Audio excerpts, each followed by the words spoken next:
Chapter 32 An Unlucky Bend in the Road. The morning was hazy and cool. I sympathized with those sheep. Swimming, though the cold disinfectant on a day like this could be brutal. Maybe sheep don't feel cold. Maybe they don't feel anything. Hokkaido's short autumn season was drawing to a close. The thick grey clouds in the north were intimations of the snows to come. Flying from September Tokyo to October Hokkaido, I had lost my autumn. There had been the beginning and the end, but none of the heart of autumn. I woke at 6 and washed my face. I sat alone in the corridor, looking out the window until breakfast was ready. Waters of the river had subsided somewhat since the day before and were now running clear. Rice fields spread out on the opposite bank, where irregular morning breezes traced random waves through the ripened, tall grassiness as far as the eye could see. A tractor crossed the concrete bridge, heading toward the hills, its puttering engine faintly audible in the wind. 3 crows flew out of the now golden bird's woods, making a full circle above the river and landing on the railing of the building. Perched there, the crows acted the perfect bystanders from an avant-garde drama. Soon tiring of even that role, however, the crows flew off one by one and disappeared upstream. The ship caretaker's old jeep was parked outside the inn at 8 o'clock sharp. The jeep had a box-shaped roof, apparently a surplus job if the Self-Defense Forces issue number legible on the front fender was any indication. "You know, there's something funny going on," the caretaker said as soon as he saw me. "I tried to telephone ahead up on the mountain, but I couldn't get through." She and I climbed into the back seat. It smelled of gasoline. "When was the last time you tried calling?" I asked. "Well, around 20th of the last month, I guess. I haven't gotten in touch once since then. A call generally comes in from whenever there's something he needs, a shopping list or something." "Did you get the phone to ring?" "Not even a busy signal. Must be a line down somewhere. Not likely if there's a big snow." "But there hasn't been any snow." The caretaker looked up at the roof of the jeep and rolled his head around to crack his neck. "Then we'll just have to take a look, won't we?" I nodded. The gasoline fumes were starting to get to me. We crossed the concrete bridge and started up the hill by the same road I'd taken yesterday. Passing the municipal sheep farm, all 3 of us turned to look at the 2 poles with the sign over the entrance. The farm was stillness itself. I could picture the sheep, each staring off into its own silent space with limpid blue eyes. "You leave the disinfecting to the afternoon?" "Yeah, well, no real hurry or nothing, so long it gets done before it snows." "When does it start to snow?" "Wouldn't be surprised if it snowed next week," said the caretaker. With one hand on the steering wheel, he looked down and coughed. "It'll be into November before it gets to piling up, though. Ever know a winter in these parts?" "No," I said. "Well, once it starts to collect, it piles up non-stop, as if a dam's burst through. By then, there's nothing you can do but crawl indoors and hang your head. People were never meant to live in these parts in the first place." "But you've been living here all this time." "That's because I like sheep. Sheep are good-natured creatures. They even remember people by their face. A year looking after a sheep is over before you know it, and then it starts to add up. In the autumn they mate, spring they lamb, summer they graze. When the lamb gets big, in the autumn they are mating. Round and round it all repeats itself. The sheep change every year. It's only me getting older, and the older I get, the less I want to live in town again." "What do sheep do over the winter?" asked my girlfriend. His hands still on the steering wheel, the caretaker turned around and gazed at her, practically drinking in her face, as if he hadn't noticed her before. The road was paved and straight, and there wasn't another car in the sight. Even so, I broke into nervous sweat. "They stay put indoors all winter long," said the caretaker, at last turning his eyes back to the road. "Don't they get bored?" "Do you get so bored with your life?" "I can't really say." "Well, the same with sheep," said the caretaker. "They don't think about stuff like that, and it wouldn't do them any good if they did. They just pass the winter eating hay, pissing into the spats, thinking about babies in their bellies. The hills grew steeper and steeper, and the road started to curve into switchbacks. pastoral scenery gradually gave way to sheer walls of dark primal forest on both sides of the road. Occasionally there'd be an opening to a glimpse of flatlands below. "Under snow we wouldn't be getting through here," said the caretaker. "Not that there's any need to." "Aren't there any ski areas or mountaineering courses?" I asked. "Not here, nothing. And that's why there's no tourists. Which is why the town's going nowhere fast. Up until the early 60s, the town was fairly active as a model for cold zone agriculture, but ever since the rice surplus, everybody's lost interest in farming in an icebox. It stands to reason. What happened to the lumber mills? Weren't enough hands to go around, so they moved to more convenient places. You can still find small mills in a few towns today, but not many. Now, trees cut here in the mountains pass right through town and are taken to Naioro and Asahikawa. That's why the roads are in top shape while the town's going to pieces. A large truck with snow tires will get through almost any snow block. Unconsciously, I brought a cigarette to my lips, but before lighting up, I remembered the gasoline fumes and returned it to the pack. So I sucked on the lemon drop instead. The result?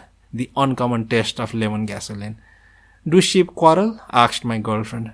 "You bet they quarrel," said the caretaker.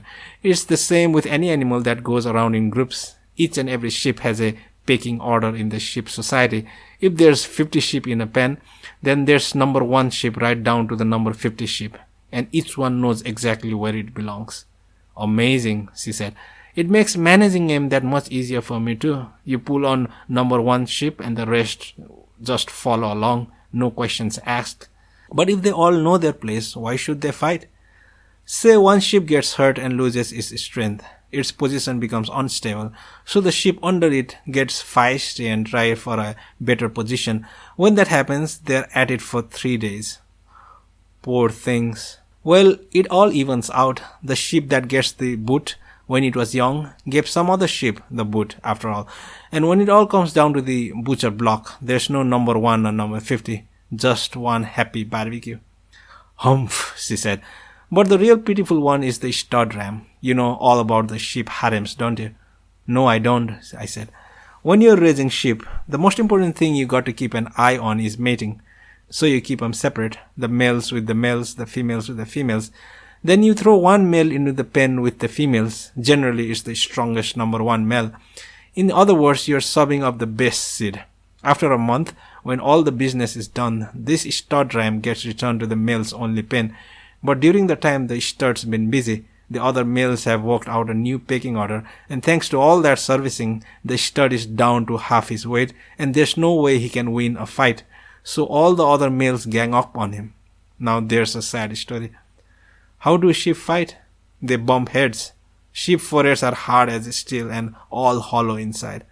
She said nothing, but seemed to be deep in thought, probably trying to picture angry sheep beating their heads together. After a 30 minutes drive, the paved surface suddenly disappeared and the road narrowed to half its width. From both sides, the dark primal forest rushed in like giant waves at our jeep. The temperature dropped. The road was terrible. It bounced the jeep around like a seismographic needle, agitating the gasoline in the plastic tank at our feet. The gas made ominous sounds, as if someone's brains were sloshing about, ready to come flying out of their skull. Was I nervous about it? You bet. The road went on like this for 20 or 30 minutes. I couldn't steady myself to read my watch. The whole while nobody said a word. I held tight to the belt attached to the seat as she clung to my right arm. The caretaker concentrated on holding onto the steering wheel. "Left," the caretaker suddenly spoke up, not knowing what to expect. I turned to see a wall in the dark forest, torn wide open, the ground falling away. The valley was vast and the view was spectacular, but without a hint of warmth. The rock face was sheer, stripped of every bit of life. You could smell its menacing breath. Back straight ahead on the road slick, conical mountain now appeared. At the tip, a tremendous force had twisted the cone out of shape. Hands tight on the steering wheel, the caretaker jutted his chin forward in the direction of the cove. "We're headed round the other side of that." The strong wind that climbed the right slope from the valley sent the thick foliage sweeping upward, lightly spraying sand against the windows.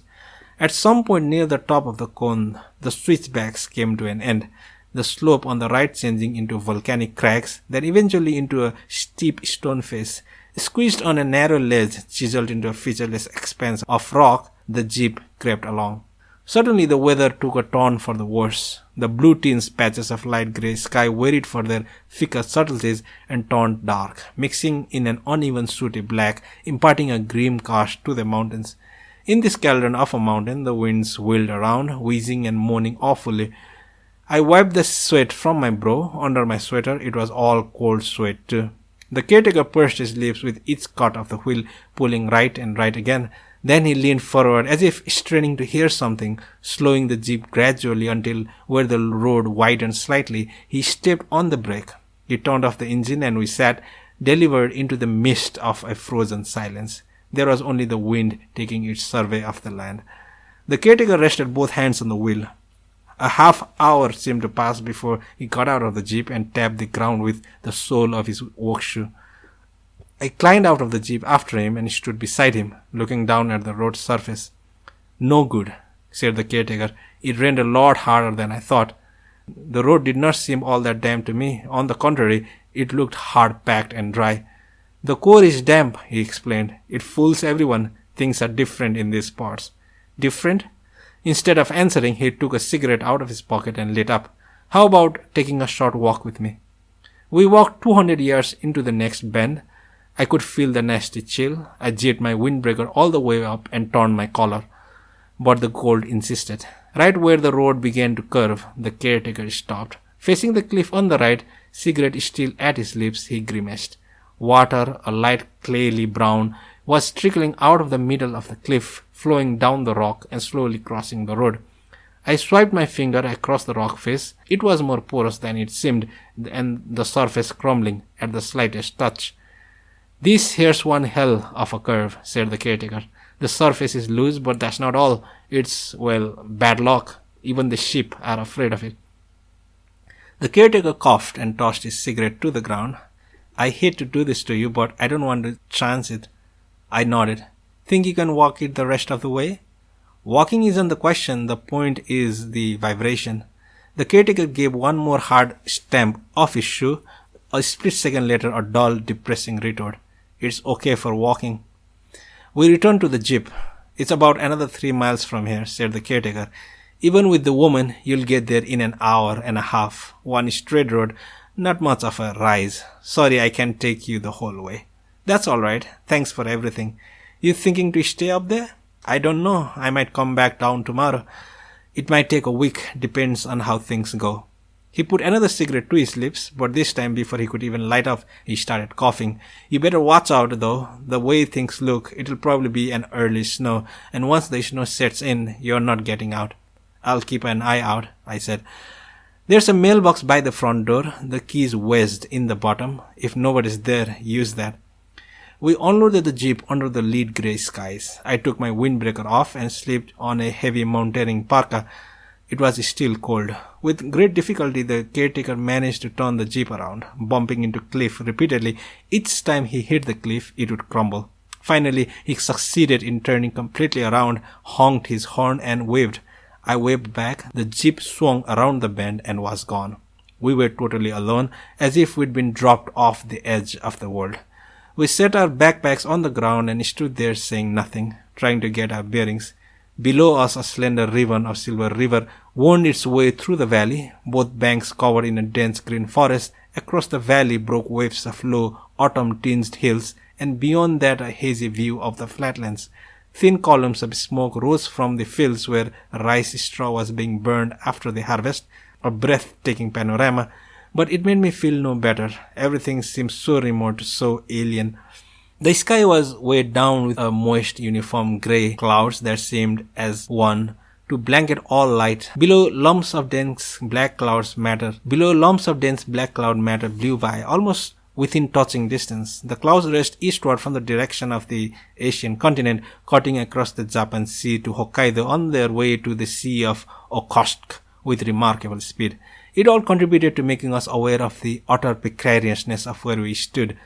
One passing gust and this whole crumbling curve plastered against the cliff could easily drag us to the bottom of the abyss. "Let's get moving," I said, shouldering my monster backpack. Something awful, whether rain or sleet, was in the air, and I wanted to be near some place with a roof. I sure didn't want to get drenched out here in the cold. We hoofed it away from that dead man's curve on the double. The caretaker was right. The place was bad luck. There was a feeling of doom that first came over my body, then went on to strike a warning signal in my head. The sort of feeling you get when you're crossing a river and all of a sudden you sink your feet into the mud of different temperature. In just 300 yards we walked. The sound of our footsteps on the road surface went through any number of changes. Time and again, spring-fed rivulets snaked across our path. Even after we cleared the curve, we did not slow down, trying to create as much distance from the spot as we could. Only after 30 minutes did we relax as the cliff eased back into a less precipitous slope and trees came into view. Having made it this far, we had no problem with the rest of the way. The road flattened out, and the mountains lost their sharp ridges. Gradually, we were in the midst of a peaceful highland scene. In another 30 minutes, the cone was completely behind us, and we came onto a plateau surrounded by mountains that looked like cutouts. It was as if the top half of a gigantic volcano had collapsed. A sea of birch trees in their autumn foliage stretched forever. Among the birches were brilliantly hued shrubs and undergrowth. Here and there a toppled birch, brown and rotting. "Seems like a nice enough place," said my girlfriend. After that curve, it looked like a nice place indeed. The road led us straight up this sea of birches. It was barely wide enough for a jeep and absolutely straight. Not one bend, no steep slopes. If you looked ahead, everything was sucked into one point. Even the black clouds passed directly over the point. And it was quiet. The sound of the wind itself was swallowed by the grand expanse of the forest. The air was split by the cry of a fat blackbird. Once the bird was out of sight, the silence flowed back in, a viscous fluid filling every opening. The leaves that had fallen on the road were saturated from the rain of 2 days before. The road seemed endless, like the birch forest around it. The low clouds, which had been terrifying only a short while before, now seemed surreal through the woods. After another 15 minutes, we came to a clear stream. There was a sturdy birch-trunk bridge with handrails, and nearby a small clearing. We set down our packs and went down to the stream and helped ourselves to a drink. It was the best tasting water I'd ever had, cold enough to redden my hands and sweet with a scant trace of earth. The clouds kept on their appointed course, but unaccountably the weather was bearing up. She adjusted the laces of her mountain shoes. I sat back on the handrail and smoked a cigarette. Downstream I could hear a waterfall, not a very big waterfall from the sound of it. A playful breeze blew in from the left, sending a ripple through the piles of leaves and scattering them. I finished my cigarette and ground it out with my shoe, only to find another butt right next to my foot. I picked it up, a flattened 7 stars, not wet, so it had been from after the rains, which meant either yesterday or today. I tried to recall what brand of cigarette the rat smoked, but I couldn't remember if he smoked. I gave up and tossed the cigarette butt into the stream. The current whisked it off downstream in an instant. "What is it?" she asked. I found a fresh cigarette butt, so somebody must have been sitting here having a smoke like me not too long ago. "Your friend?" I wished I could say. She sat herself down next to me and pulled back her hair, giving me the first view of her ears in a long time. The sound of the waterfall grew faint, then came back. "You still like my ears?" she asked. I smiled and quickly reached out my hand to touch them. "You know I do," I said. After yet another 15 minutes, the road suddenly came abruptly to an end, just as the sea of birches suddenly stopped. Before us was a vast lake of a pasture. Post sets of 5-yard intervals surrounded the pasture. Wire connecting them, old rusty wire, we had, it seemed, found our way to the sheep pasture. I pushed open the well-worn double gate and entered. The grass was soft and the soil dark and moist. Black clouds were passing over the pasture. In the direction of their flight, a tall, jagged line of mountains. The angle was different, to be sure, but there was no mistaking these were the same mountains in the rat's photograph. I didn't need to pull out the photograph to check. Still, it was unsettling seeing with my very own eyes a scene I had by now seen hundreds of times in a photograph. The depth of the actual place seemed artificial, less my being there than the sense that the scene had been temporarily thrown together in order to match the photograph. I leaned on the gate and heaved a sigh. This was it. what we'd been searching for, and whatever meaning that search might have had, we'd found it. "We made it, eh?" she said, touching my arm. "We made it," I said, nothing more to say. Straight on across the pasture stood an old American-style two-story wood-frame house, the house the ship professor had built 40 years before and Rat's father had then bought. Nothing was nearby to compare it to, so from a distance it was difficult to tell how big it was. It was, in any case, squat and expressionless, painted white, and beneath the overcast skies it looked of foreboding grey. From the middle of the mustard, almost rust-colored gabled roof, a rectangular brick chimney protruded. Instead of a fence around the house, there was a stand of evergreens which protected it from the elements. The place seemed curiously uninhabited, an odd house the more I looked at it. It wasn't particularly inhospitable or cold, nor built in any unusual way, nor even much in disrepair. It was just odd, as if a great creature had grown old without being able to express its feelings. Not that it didn't know how to express them, but rather that it didn't know what to express. The smell of rain was suddenly everywhere. Time to get moving. We made a beeline across the pasture for the house. The clouds blowing in from the west were no longer gentle passing puffs. Big threatening rain clouds were on the approach. The pasture was huge. No matter how fast we walked, we seemed to make no progress. I couldn't get any feeling for the distance. Come to think of it, this was the first level ground we'd walked on, so even things far off seemed within reach. A flock of birds crossed across from the clouds on their way north. When, after hours it seemed, we finally made it to the house, the patter of rain had already started. Up close, the house was bigger and older than it had appeared from a distance. The white paint was blistered and peeling, and the flakes on the ground long since brown from the rain.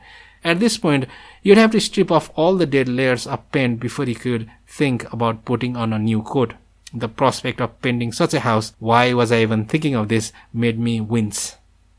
A house where no one lives goes to pieces, and this house, without a doubt, was on its way there. The trees, in contrast to the ailing house, were thriving, enveloping it like the tree house in the Swiss Family Robinson. Long untrimmed, their branches spread wildly. With the road up the mountain so tortuous, what a feat it must have been for the ship professor to build this house, hauling the lumber, doing all the work, sinking his entire saving into it. No doubt, to think that this same ship professor was now holed up in a dark room at the Dolphin Hotel. You couldn't ask for a better or worse personification of an unrewarded life. I stood in the cold rain staring up at the house. Even up close, it showed no signs of habitation. Layers of fine sand had accumulated on the wooden shutters of the high, narrow, double-hung windows. Rain had fixed the sand into the configurations onto which another layer of sand had been blown, to be fixed in place by yet new rain. In the middle of the front door, at eye level, was a 4-inch square windowpane covered on the inside with a cloth. The brass doorknob had been blasted with sand too, and the grit crumbled off to the touch.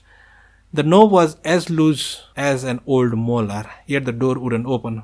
Made of 3 planks of oak, it was sturdier than it looked. I knocked loudly on it a couple of times for the hell of it. As expected, no answer. All I did was hurt my hand.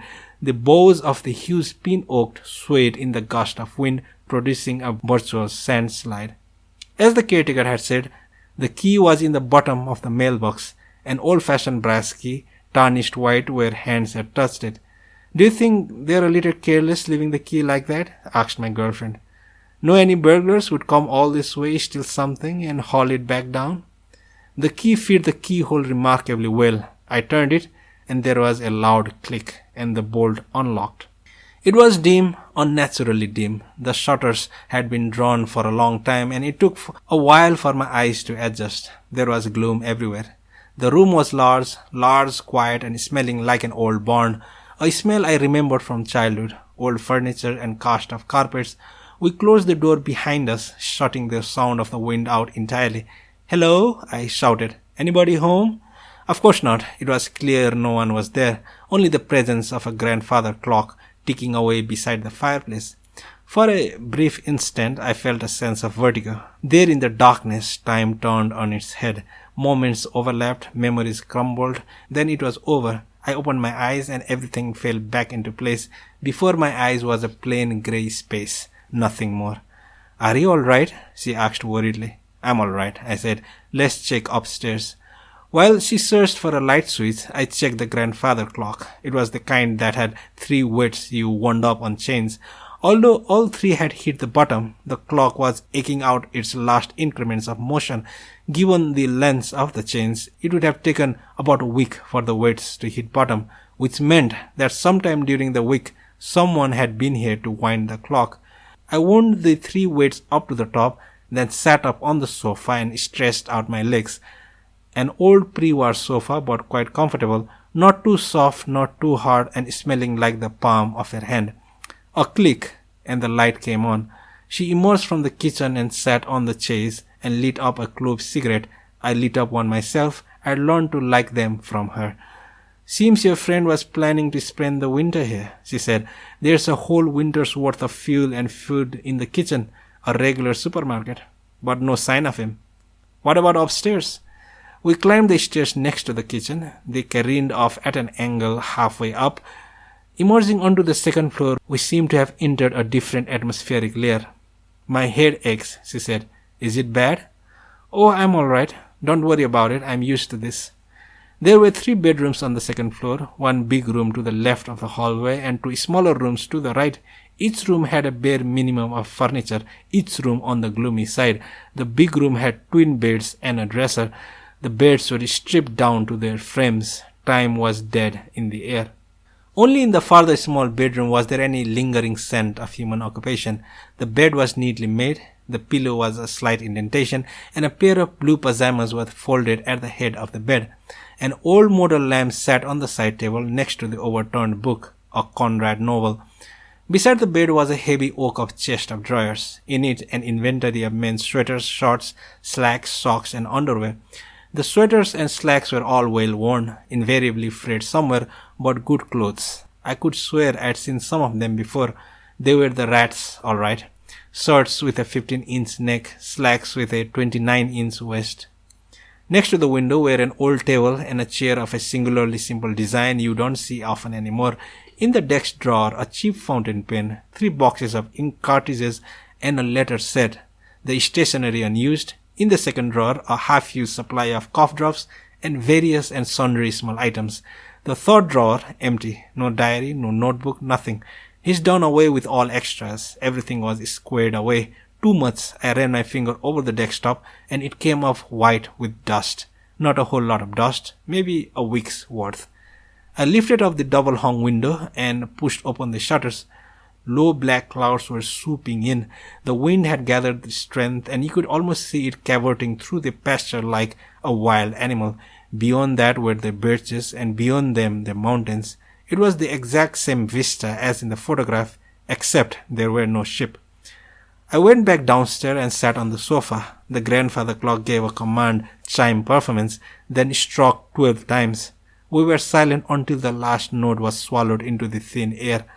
"What do we do now?" she asked. "We wait. What else?" I said. "The rat was here a week ago. His things are still here. He's got to come back. But if the snow sets in before that, we'll be here all winter and our time will run out." "True enough. Don't your ears tell you anything?" "They're out of commission. If I open my ears, I get a headache." "Well then, I guess we stretch out and wait for the rat." "Well, then, I guess we stretch out and wait for the rat," I said, which was to say we'd run out of options. While she went into the kitchen and made coffee, I took a quick once around the big living room, inspecting it corner to corner. The fireplace, a real working fireplace, set in the middle of the main wall, was clean and ready for use. But it had not been used recently. A few oak leaves, having gotten in through the chimney, sat in the hearth. A large kerosene heater stood nearby, the fuel gauge reading full. Next to the fireplace was a built-in glass-paneled bookcase completely filled with old books. I pulled out a few volumes and leafed through them. All were pre-war editions, almost none of any value.